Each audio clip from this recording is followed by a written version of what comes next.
Para Lionel Messi, aquele momento não chegou apenas uma vez, ele chegou 3 vezes. A Copa do Mundo perdida em 2014, a Copa América que escapou em 2015 e em 2016 um pênalti desperdiçado e um grito lançado na escuridão da noite. O maior jogador vivo finalmente quebrou por dentro. Ele virou as costas para o escudo que carregava desde criança, caminhou para longe da bandeira que havia coroado o rei, e por um breve momento o próprio futebol pareceu parar. Mas o destino nunca permite que os escolhidos descansem por muito tempo.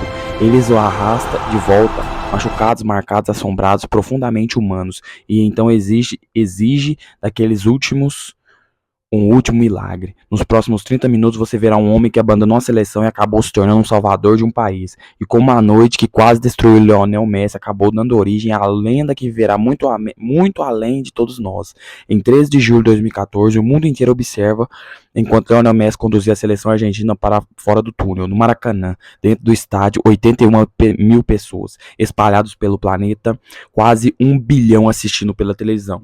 Aquela deveria ser a noite dele, a noite em que o pequeno garoto de Rosário finalmente levantaria o único troféu que sempre havia escapado de suas mãos.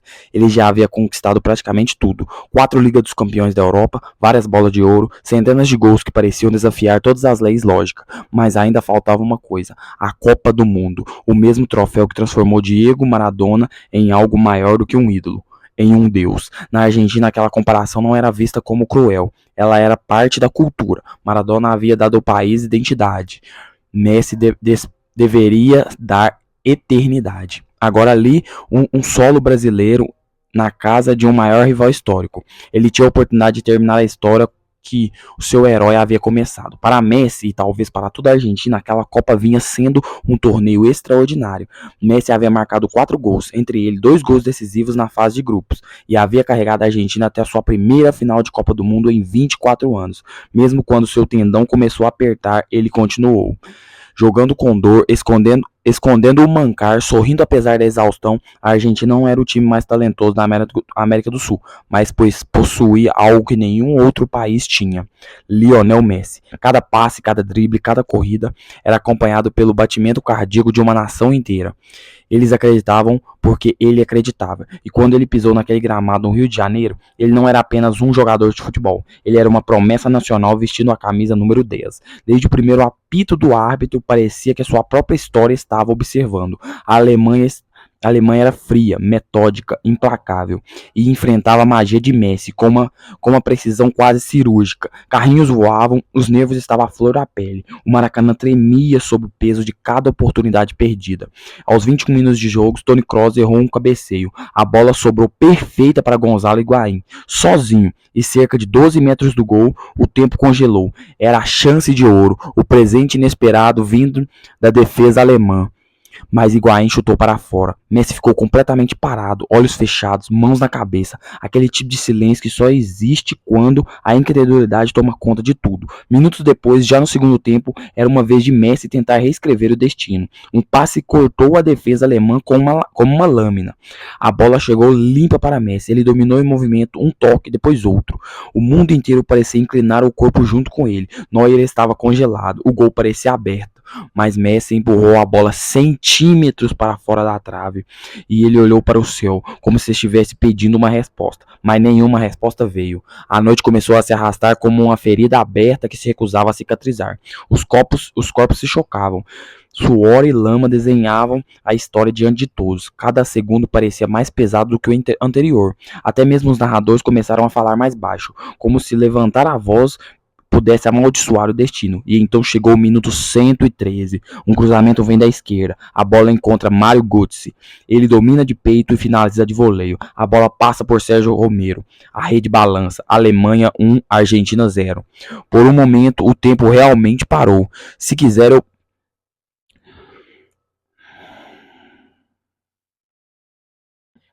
Os gritos dos torcedores alemães não soavam apenas como celebração, eles ecoavam pelo estádio como se fosse uma provocação cruel dirigida ao coração argentino.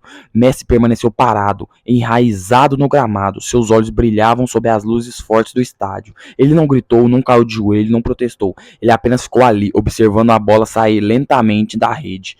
E naquele único olhar silencioso era possível enxergar algo profundo, a percepção dolorosa de que às vezes nem mesmo o escolhido consegue escapar do destino.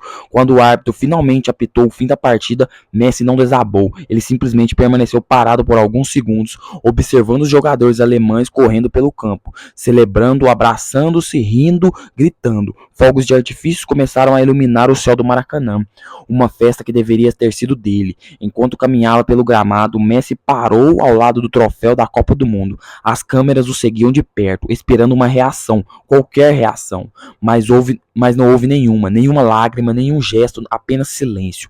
Mais tarde, quando a FIFA lhe entregou a bola de ouro como o melhor jogador do torneio, Messi a segurou com as mãos como se fosse um peso, como se fosse um castigo. Ele não sorriu, ele nem sequer levantou os olhos. Aquilo não parecia um prêmio, parecia um lembrete cruel de tudo aquilo que ele não havia conquistado. Naquela noite, as fotografias contaram a história é melhor do que qualquer outro discurso. Messi sentado, de cabeça baixa, a medalha brilhando sem vida sob as luzes do estádio. 1 bilhão de corações ao redor do mundo se quebrando junto com ele. Na Argentina, o povo ainda o amava, mas os sussurros começavam a surgir. Primeiro discretos, mas cada vez mais altos. Ele não é Maradona, ele não consegue ganhar nada pela Argentina. E no fundo de sua mente, Messi começou a temer algo terrível. Talvez eles estivessem certos, mas a maioria dos jogadores perder uma final de Copa do Mundo significa o fim de sonho. Para Messi, aquilo se tornou o início de uma maldição, porque apenas um ano depois o futebol lhe daria outra chance. As mesmas cores, a mesma camisa, o mesmo peso sobre os ombros, a mesma promessa de redenção, mas dessa vez não seria a Alemanha esperando por ele, seria o Chile. Messi acreditava que havia deixado sua dor no Rio de Janeiro. Ao voltar para o futebol sul-americano, ele descobriria uma verdade dolorosa. Você não pode fugir de fantasma, mesmo quando eles vivem dentro de você. Um ano depois, Messi estava de volta. Ele dizia a si mesmo que dessa vez seria diferente. Um novo ano, um novo torneio, uma nova final para a história. E em 4 de julho de 2015, lá estava ele novamente, a mesma camisa azul e branca, o mesmo número 10, outra final, outra chance de redenção, mas desta vez tudo parecia diferente. O sol sobre os Andes parecia mais duro e o ar carregava hostilidade, não esperança. A Argentina não estava entrando em um estádio, parecia estar entrando em uma emboscada. Das arquibancadas, os torcedores chilenos gritavam até ficarem roucos. Eles não estavam apenas torcendo pela vitória, eles estavam clamando por vingança. Cada vez em que Messi tocar na bola, 40 mil vozes gritavam o mesmo insulto. Pé frio, peito frio, aquele insulto que corta mais do que qualquer carrinho. Messi havia voltado ao altar do futebol esperando curar suas cicatrizes, mas os torcedores de Santiago apenas abriram as feridas novamente. Antes do final da partida, a campanha da Argentina havia sido sólida, quase cirúrgica. Messi tinha apenas 1 gol e 3 assistências. Não era seu torneio mais brilhante, mas sua calma e inteligência conduziam a equipe. Ele não estava mais correndo atrás de glória pessoal. Ele queria elevar todo o time, queria finalmente reescrever a história. Mas o futebol, assim como o destino, tem o senso cruel de time. Depois do trauma no Maracanã, Messi acreditava na redenção, mas o que ele encontrou foi déjà vu. O gramado estava duro, o jogo estava feio, carrinhos vinham mais do que passes, faltas se acumulavam como feridas. Cada entrada chilena tinha intenção, cada apito do árbitro parecia atrasado. Aquilo não era uma partida, era um teste de resistência. E no meio de tudo isso, Messi continuava. Centros de gravidade baixo, arrancadas rápidas, absorvendo faltas e provocações como se fossem chuva. Ele caía, levantava, arrumava as meias e tentava novamente. Mas, apesar de toda a genialidade, a Argentina não conseguia romper a defesa chilena. Higuaín desperdiçou oportunidades. Di Maria saiu lesionado. No intervalo, até os narradores pareciam nervosos. Parecia 2014 novamente. A mesma frustração, a mesma tensão, o mesmo roteiro cruel. À medida que o relógio avançava para os minutos finais, cada toque argentino parecia mais pesado, cada corte chileno parecia mais alto. Messi recuava cada vez mais para buscar o jogo, tentando puxar os fios invisíveis da partida, mas encontrava apenas camisas vermelhas e resistência. O campo havia se transformado em um campo de batalha cheio de fantasma. Cada pedaço de grama parecia lembrar o quão perto ele estava e havia estado da salvação. Quando o árbitro finalmente apitou o fim da prorrogação, ninguém comemorou, nem o Chile, nem a Argentina, nem mesmo a torcida. Os jogadores se reuniram no círculo central, cabeças baixas, ombros pesados. Messi enxugou o suor no rosto e olhou para o placar, 0-0, como se estivesse olhando para o espelho do passado. E então chegou o momento que o futebol mais ama e os jogadores mais temem, a disputa de pênaltis. Se que...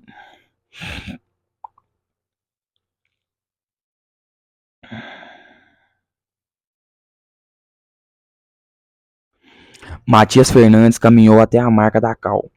Respirou fundo, corrida curta, chute forte e canto superior. Romero caiu para o lado errado. Chile 1.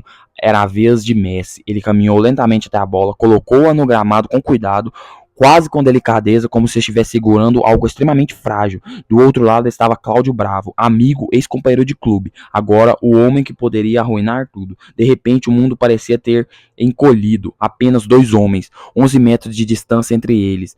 Bravo se movimentava na linha do gol, olhos fixos em Messi. Messi respirou fundo, um passo, dois passos. Chute, forte, rasteiro, canto esquerdo. Bravo até acertou o lado, mas o Messi foi preciso demais. A bola entrou. O som da torcida não foi exatamente um grito, foi como uma lâmina girando lentamente. A disputa continuou, mas começou a se transformar em uma tortura lenta. Arturo Vidal bateu o próximo pênalti, chute forte no meio do gol. Chile 2. Agora era Higuaín. Ele correu para a bola, chutou, a bola subiu e passou por cima do travessão. Alto demais, cedo demais. Higuaín levou as mãos à cabeça. Enquanto os torcedores chilenos gritavam seu nome como se fosse uma maldição, os chilenos continuaram. Um pênalti, depois outro, mais outro. Cada cobrança parecia aprofundar ainda mais o buraco. As câmeras voltaram para Messi. Seus olhos pareciam vazios. Seu rosto não demonstrava emoção. Enquanto o confete vermelho começava a cair do céu, Chile 4, Argentina 1. Fim de jogo. Mais uma vez. Quando os oficiais se aproximaram dele com a bola de ouro como melhor do torneio, Messi recusou. Ele balançou a cabeça e disse apenas, não parece certo. Então simplesmente se afastou. No vestiário, ele permaneceu em silêncio. Nenhuma lágrima, nenhum grito. Apenas o som lento da fita sendo arrancada das pernas cansadas. Naquela noite, Messi não falou com jornalistas, porque ele já sabia exatamente o que eles diriam. Que ele não era Diego, que ele não conseguia liderar, que a Argentina jamais venceria com ele. Em algum lugar profundo dentro dele, pela primeira vez, Lionel Messi começou a acreditar nisso, porque o coração partido não o havia encontrado apenas duas vezes. Agora parecia estar morando dentro dele. Naquela noite algo mudou. Ele não sonhava mais em levantar troféus, ele sonhava em ir embora. E um ano depois, em Nova Jersey, ele finalmente faria isso. A Copa América de 2016 não era apenas mais um torneio, era uma edição centenária, 100 anos de futebol sul-americano, uma celebração gigantesca, mas para Messi parecia apenas um capítulo final de uma história cruel que se recusava a terminar. Ele chegou aos Estados Unidos carregado de um peso enorme, cicatriz do Brasil, as dores de Santiago, e uma última parcela da paciência de um país inteiro. A mensagem que vinha da Argentina era simples: vença ou vá embora.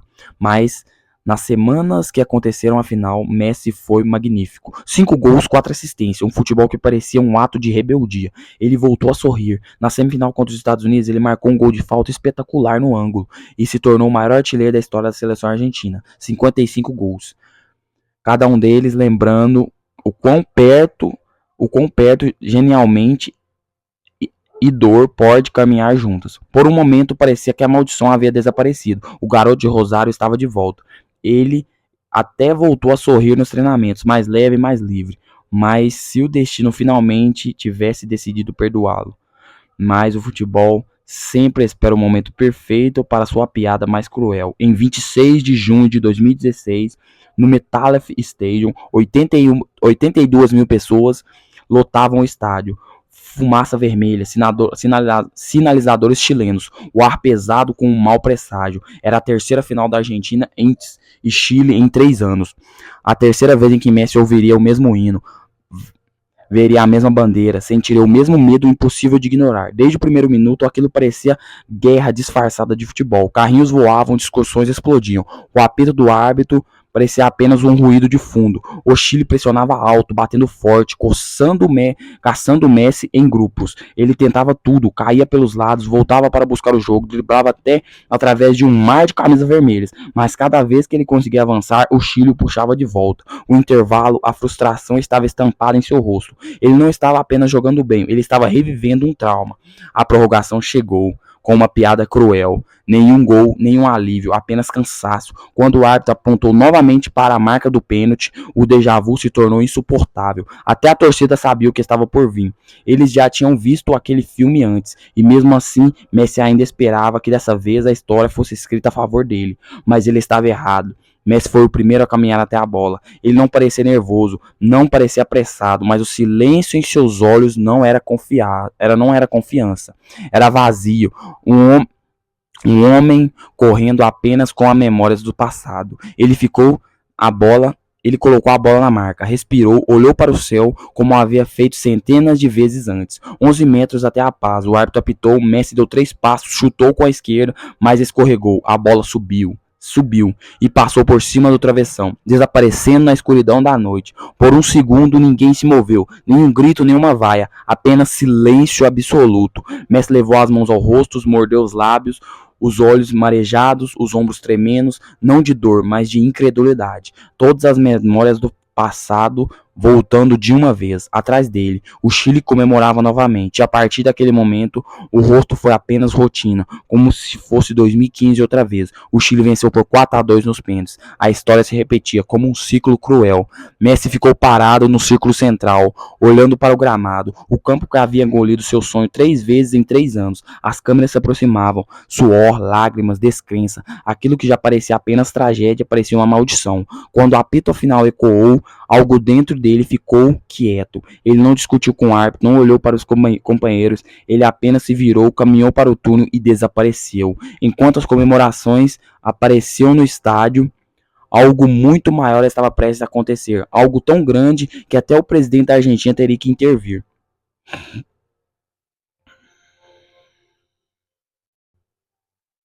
Quando o apito final soou em Nova Jersey, ele não encerrou apenas uma partida, mas quando Lionel Messi falou depois, ele encerrou algo muito maior. Ele encerrou uma era. Câmeras se aproximavam, flashes iluminavam seu rosto, perguntas voavam pelo ar como lâminas. Sua voz falhou até mesmo das palavras saírem. Então ele disse: acabou, para mim a seleção acabou. Ele respirou fundo. Estou orgulhoso de tudo que conquistei, mas às vezes você precisa aceitar quando algo chega ao fim. E não houve raiva, não houve drama, apenas exaustão. Exaustão de alguém que carregava peso demais por tempo demais. Por um instante a sala ficou em silêncio. Até os repórteres abaixaram seus microfones, sem saber se tinham realmente ouvido aquilo direito. Messi se levantou, saiu da entrevista antes que qualquer outra pergunta fosse feita. Passou pela segurança e desapareceu pelo túnel. Atrás dele, suas palavras começaram a ecoar. Primeiro como sussurros, depois como manchetes e então como histórias. Depois de poucas horas, aquilo que já não era apenas notícia, era um choque mundial. Apresentadores de TV interromperam programas, torcedores em Buenos Aires se reuniram em frente aos cafés, olhos calados nas telas, bocas abertas. Uma manchete dizia: Messi abandona a Argentina. Outra dizia: o futebol perde seu coração. Antes da meia-noite, as redes sociais pareciam um velório coletivo. Vídeos dele chorando após o final começaram a circular sem parar. Uma câmera lenta, zoom no rosto, acompanhados de música triste e emojis de coração partido. Hashtags começaram a dominar a internet. Em Rosário, sua cidade natal, murais que antes diziam graças Léo foram modificados, agora traziam apenas uma palavra: volte. A Argentina não havia perdido apenas um jogador, ela havia perdido um seu símbolo. Políticos fizeram discursos, apresentadores de TV choraram ao vivo. Até mesmo o presidente da Argentina na época, Maurício Macri, publicou uma declaração: estamos orgulhosos de Messi, espero que ele reconsidere, ele nos faz felizes. Dentro da seleção, o caos tomou conta. Sem Messi, o time não tinha capitão, não tinha direção, não tinha identidade. Comentaristas discutiam a mesma pergunta impossível: o que é a Argentina sem Messi? Enquanto essas perguntas ecoavam por todo o país, o movimento começou. Uma petição surgiu na internet, um pedido simples: Messi, por favor, não nos deixe.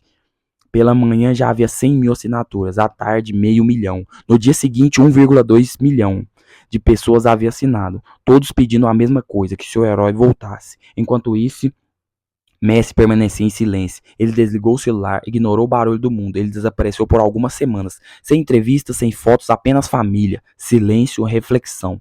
Amigos próximos disseram depois que ele parecia em paz, não feliz, mas aliviado. O peso havia desaparecido. Pela primeira vez desde que era adolescente, ele não devia nada a ninguém, mas paz para o homem como Messi nunca foi algo destinado a durar, porque o futebol não espera, ele chama. E mais cedo ou mais tarde, as mesmas pessoas que te quebraram começam a pedir para você voltar para casa. Algumas semanas depois, quando as eliminatórias para a Copa do Mundo de 2018 começaram, a Argentina começou a sofrer. Empates, derrotas, a imprensa gritava nas manchetes: sem Messi, sem magia. E em algum momento em Rosário, o telefone tocou. Em agosto de 2016, o garoto que havia prometido nunca mais vestir a camisa azul e branca decidiu voltar. Ele não estava curado, ele não estava pronto, mas lendas raramente escolhem quando sua história continua. Em agosto de 2016, a Argentina estava desmoronando. As eliminatórias para a Copa do Mundo haviam se transformado em uma crise nacional. Sem Messi, o time parecia perdido. Empates, derrotas, manchetes cheias de desespero. Cada erro parecia gritar a mesma acusação. Isso não teria acontecido se Messi estivesse aqui. Então, quando Messi anunciou seu retorno, pareceu uma missão de resgate, um salvador relutando, voltando para a tempestade. Mas, mesmo quando voltou, ele não sorriu na coletiva, não prometeu título, ele apenas disse calmamente: eu amo esse país demais para vê-lo assim. Isso foi suficiente, a esperança voltou imediatamente, mas por dentro nada havia mudado. As mesmas dúvidas ainda estavam lá, os mesmos fantasmas ainda sussurravam. Talvez ele tivesse sido feito para vencer com aquelas cores. Mesmo assim, ele amarrou as chuteiras, colocou a braçadeira de capitão e carregou a bandeira novamente, um peso disfarçado de orgulho. Nos meses seguintes, seu brilho alternava entre exaustão e desafio. Ele praticamente carregou a Argentina sozinha nas eliminatórias, marcando gols que pareciam orações atendidas, assistências que surgiam de puro desespero. Mas as perguntas continuavam, sempre as mesmas. Messi pode realmente vencer com a Argentina? Ele pode algum dia ser Diego? Quanto mais ele tentava silenciá-las, mais altos elas se tornavam. Até que tudo se resumiu ao último jogo das eliminatórias. Se a Argentina perdesse, ficaria de fora da Copa do Mundo pela primeira vez em quase 50 anos. E apenas 2 minutos de jogo, o pesadelo começou. Equador marcou, o estádio explodiu, a Argentina congelou. Mas então, Messi assumiu o controle. Primeiro, ele marcou um gol de empate. Um chute forte, rasteiro, depois marcou outro. Um chute de esquerda perfeito que silenciou o estádio. Depois veio o terceiro. Uma corrida solo, um gol que parecia desafiar a gravidade e o cansaço. Hat-trick. Argentina 3, Equador 1. Por um momento, o mundo inteiro respirou novamente. Os narradores gritavam: Messi salvou a Argentina. O garoto que havia carregado seu país através de tantas decepções havia feito isso novamente. Não porque queria, mas porque ninguém mais podia.